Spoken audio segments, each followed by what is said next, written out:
Olá, um grande abraço a todos, sejam todos bem-vindos ao 3º Congresso Internacional de Tecnologia na Educação.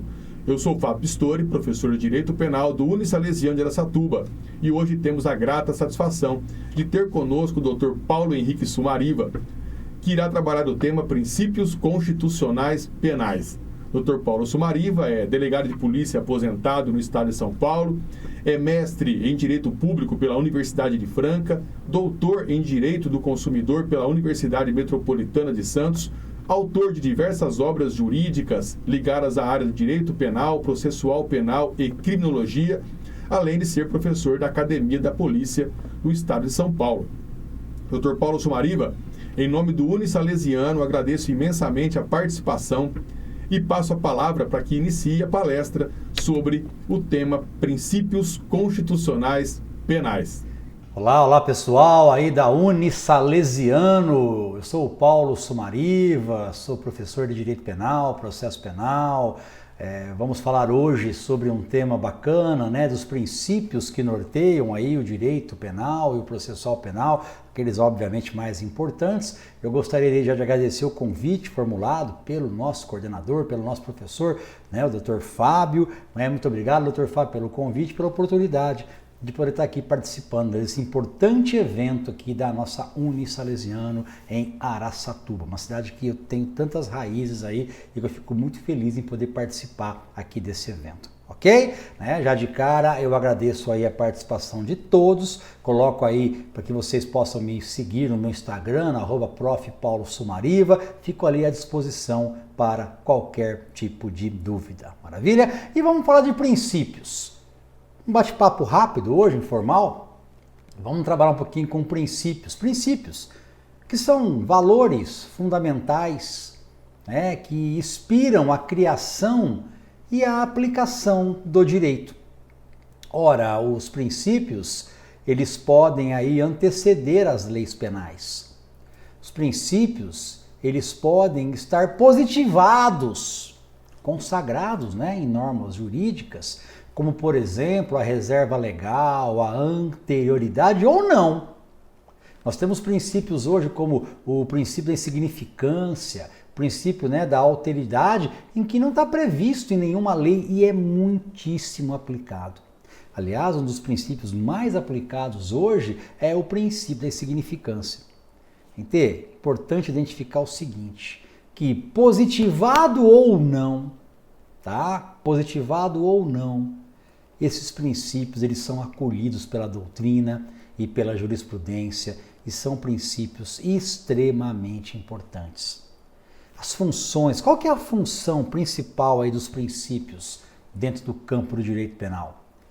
Serve para orientar, né? Serve para dar uma orientação tanto na atuação do legislador, quando ele vai estabelecer as novas leis, como também ao aplicador, né, ao operador do direito. Os princípios, gente, eles são vetores, né, onde o legislador e os aplicadores do direito usam justamente para limitar o poder punitivo do Estado. Tá? Esse é um ponto muito importante e que tem que ficar muito claro aqui conosco. Beleza? Dentre os princípios, eu gostaria de falar um pouquinho da reserva legal, né, ou também chamada de estrita legalidade. Não há crime sem lei anterior que o defina, não há pena sem prévia cominação legal. Todos, né, são iguais perante a lei, sem distinção de qualquer natureza, garantindo-se aos brasileiros e aos estrangeiros residentes no país a inviolabilidade do direito à vida, à liberdade, à igualdade, à segurança e à propriedade, né, nos termos, né, nos seguintes termos. Esse aí é o artigo 5º da nossa Constituição Federal, e aí nós temos o inciso 39 que fala que não há crime sem lei anterior que o defina, nem pena sem prévia cominação legal. Princípio da reserva legal, cláusula pétrea. Tá? Princípio da reserva legal, cláusula pétrea. A lei, ela tem um monopólio. A lei, ela tem a exclusividade. A lei tem um monopólio, A lei, ela tem a exclusividade, vamos lá, na criação de crimes e na cominação de penas. A lei, ela é a fonte formal imediata do direito penal. E o fundamento desse princípio, eu gosto de falar aqui de 3 fundamentos desse princípio. Fundamento jurídico, fundamento político e o fundamento democrático. No fundamento jurídico, nós podemos destacar a taxatividade. A taxatividade, a certeza, né? A determinação. Na verdade, o fundamento jurídico é que a lei ela cria o conteúdo mínimo da conduta criminosa. Ela estabelece o conteúdo mínimo da conduta criminosa. É o conteúdo mínimo para legitimar, por exemplo, normas penais em branco, tipos penais abertos, crimes culposos. Então esse é o primeiro fundamento, o fundamento jurídico. No fundamento político, a gente pode trabalhar com a questão da proteção do ser humano contra o arbítrio do Estado. Tá? Vamos trabalhar aí a proteção do ser humano contra o arbítrio do Estado. Que, aliás, é um direito fundamental de primeira dimensão. E o fundamento democrático. O STF falou isso, O STF definiu que além do fundamento jurídico e político, também o princípio da reserva legal tem o fundamento democrático. É justamente a aceitação pelo povo da opção legislativa em âmbito criminal. Então esse seria aí o nosso fundamento democrático. Beleza? Maravilha? Medida provisória, ela pode ser utilizada no direito penal? Então tá lá, o artigo 62 da Constituição Federal vetando medida provisória, sobre matéria de direito penal. Agora, o STF, ele decidiu que se for para favorecer o réu, pode sim. E isso foi aplicado uma vez com relação ao Estatuto do Desarmamento. Vocês talvez se lembrem bem disso, quando existia um prazo para a entrega de armas ilegais, e esse prazo, ele foi prorrogado. Esse prazo ele era prorrogado e enquanto estava no prazo existia ali uma atipicidade temporária de ter uma arma dessa em casa ilegalmente. E esse prazo foi prorrogado uma vez por medida provisória e alterando a questão do tipo penal. Mas o STF falou que pode, se for em casos aí, de benefício do réu, para favorecer o réu, pode sim. E um ponto que eu acho muito relevante é a diferença que existe entre reserva legal e legalidade. Esse é um ponto que tem que ficar muito claro para vocês. Diferença entre reserva legal e legalidade. Tem diferença? Tem diferença sim. Tá? Tem diferença sim. Então, o princípio da legalidade, ele se contenta com uma lei em sentido amplo, qualquer espécie normativa. Já a reserva legal, ela só aceita uma lei em sentido estrito, ou seja, tem que passar pelo procedimento legislativo previsto na Constituição Federal. Essa é a diferença entre legalidade e reserva legal. O que nós temos no nosso direito penal é o princípio da reserva legal. A legalidade, ela admite qualquer tipo de lei, inclusive um ato administrativo, enfim, pode entrar no campo aí da legalidade. Ok? E uma outra pergunta que eu faço para vocês é o que são os mandados de criminalização, Ou alguns falam de mandados de incriminação. Mandados são ordens, são determinações, são mandamentos que são emitidos pela Constituição Federal ao legislador ordinário no sentido da criminalização de determinados comportamentos. Nesses mandados, o legislador ele tem a obrigação Ele é obrigado a criar os crimes. Aqui ele não vai ter discricionariedade nenhuma se ele pode ou não criar crimes. Ele é obrigado a criar crimes. É o que nós temos como exemplo, né, o artigo 225, parágrafo 3º da nossa Constituição Federal, que fala da questão lá, né, do meio ambiente, que manda criar lá, né, a responsabilidade penal da pessoa jurídica, por exemplo. É o artigo 225, parágrafo 3º, mandado de criminalização que foi atendido, né, na Lei de Crimes Ambientais, a 7.009, né, 9.605 de 98, a Lei dos Crimes Ambientais. Ok? Bacana? Beleza? Bom, vamos lá. Vamos ver aqui mais um princípio que eu acho bacana trabalhar com vocês. O princípio da alteridade. O que é esse princípio? Não há crime na conduta que prejudica somente quem o praticou. Ora, esse é o princípio da alteridade. A autolesão não é punível. O uso pretérito da droga também não é crime. Olha aí o artigo 28. Quem adquirir, guardar, tiver em depósito, transportar ou trouxer consigo. Não está falando, né, em uso quem usou. Quem usou, acabou. Quem usou não tem crime. Aliás, artigo 28, né, que está sendo debatido aí pelo nosso, né, Supremo Tribunal Federal, aí importante, artigo importante. Ok? Princípio da adequação social. Esse é outro princípio também legal, a gente trabalhar um pouquinho.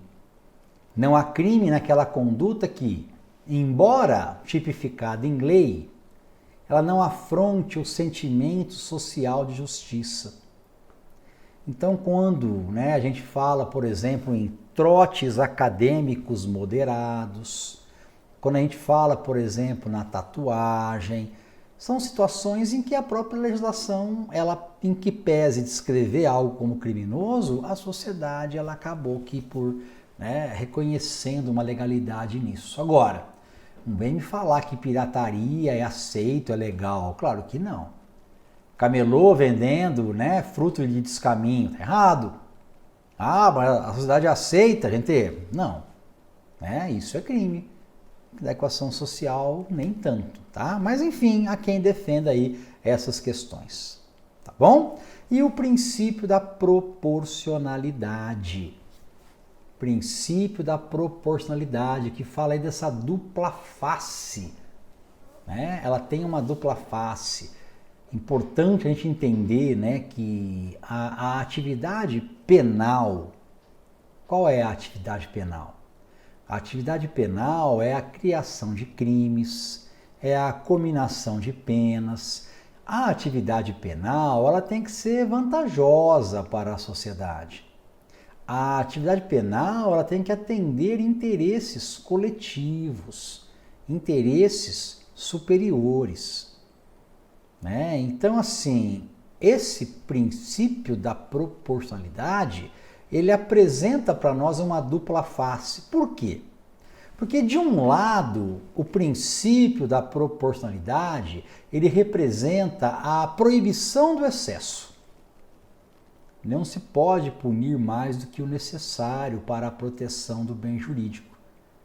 É o que nós chamamos aí de garantismo negativo. É o que nós chamamos de garantismo negativo. E de outro lado, gente, a proibição, né, o princípio da proporcionalidade também trabalha com a proibição da proteção insuficiente, né, ou deficiente de bens jurídicos, que é o que nós chamamos aqui de um garantismo positivo. E vou dar o exemplo para vocês. Nós tínhamos uma lei de abuso de autoridade, né, que era a Lei 4898 de 65, uma lei antiga, que foi revogada, né? Hoje nós temos uma nova lei, mas a lei antiga, ela previa, por exemplo, né, lesão corporal praticada por policial em exercício com uma pena de 10 dias. Que garantismo é esse? Que garantismo é esse? Então, todas essas questões aí estão dentro da ideia, né, do princípio da proporcionalidade. Tá? São todas ideias aplicadas aí ao princípio da proporcionalidade. Ok? Lembrando, né, que os artigos 273 e o 349-A do Código Penal, eles também são artigos considerados aí desatualizados, né? Porque eles estão fora do contexto, eles estão fora do princípio da proporcionalidade. E essa proporcionalidade, ela tem destinatários e ela tem 3 espécies de proporcionalidade. Nós temos uma proporcionalidade abstrata ou legislativa, que é aquela que é manifestada no momento da criação da lei, é aquela que tem como destinatário o legislador, né, onde o legislador ele faz uma seleção qualitativa e quantitativa das penas. Nós temos uma proporcionalidade concreta, também chamada de judicial, que é aquela que diz respeito ao juiz, é aquela que diz respeito ao magistrado, né? Justamente no momento aí da individualização da pena. E nós temos uma proporcionalidade executória ou administrativa, que é aquela que diz respeito ao cumprimento da pena. É aquela que deve ser respeitada pelos órgãos da execução penal. Então nós temos aí a proporcionalidade abstrata ou legislativa, concreta ou judicial e a executória ou administrativa. Ok? Beleza? Mais um princípio importante. É o princípio da ofensividade ou lesividade. Só existe crime quando a conduta for capaz de lesar, de ofender ou de, no mínimo, colocar em perigo o bem jurídico penalmente protegido. Esse princípio da ofensividade, ele está relacionado ao princípio da proteção exclusiva do bem jurídico. Vamos entender isso. O que é esse princípio da proteção exclusiva do bem jurídico? Entender. A missão do direito penal moderno,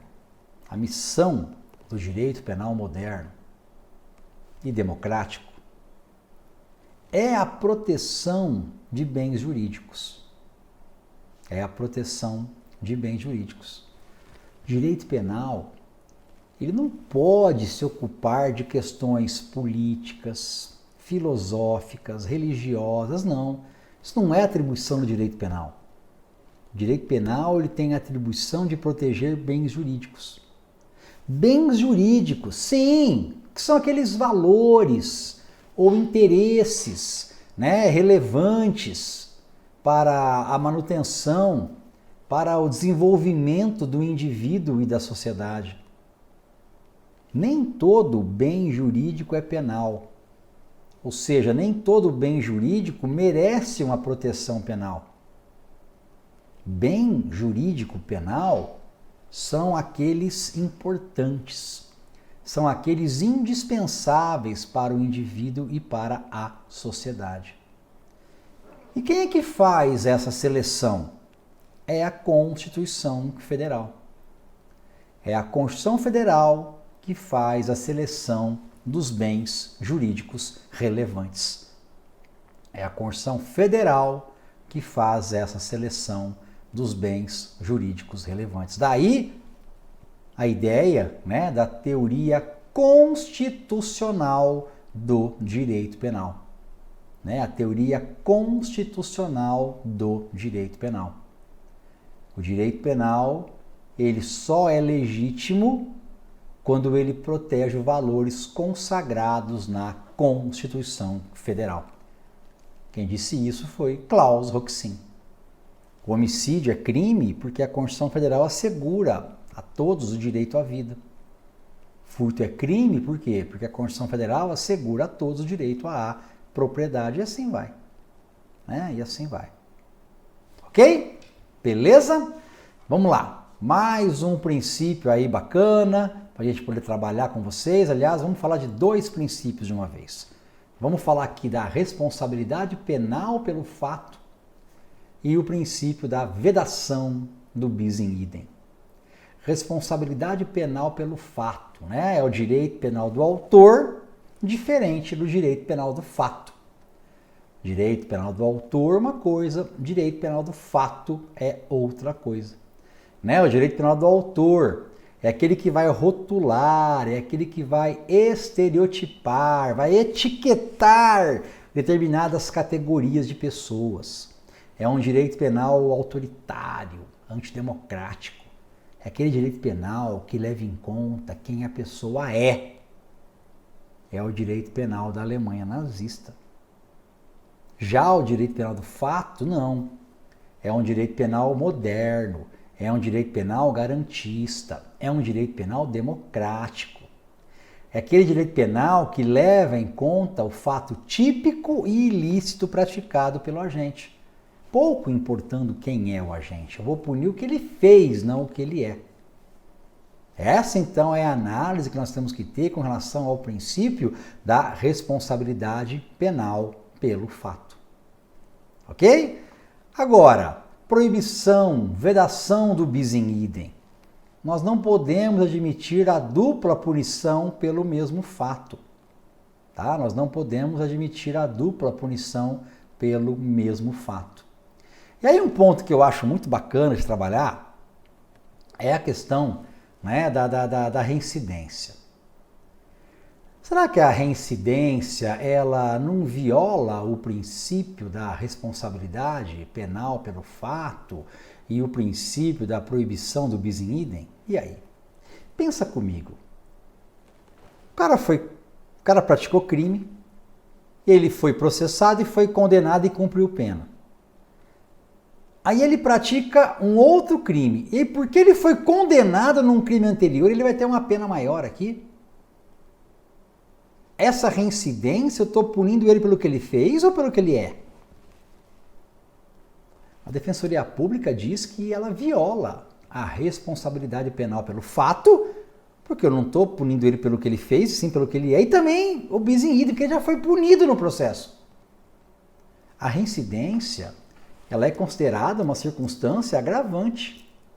E ela está de acordo com o direito penal do autor, né? Porque ela considera a pessoa e não o fato. Assim como o bis in idem, né? Porque eu vou usar o mesmo fato penal para a aplicação da pena. Porém, importante falar sobre isso, o STF, ele decidiu por unanimidade, tá? No RE 453.000, no RE 453.000, que a reincidência ela é legítima. Que a reincidência ela é legítima.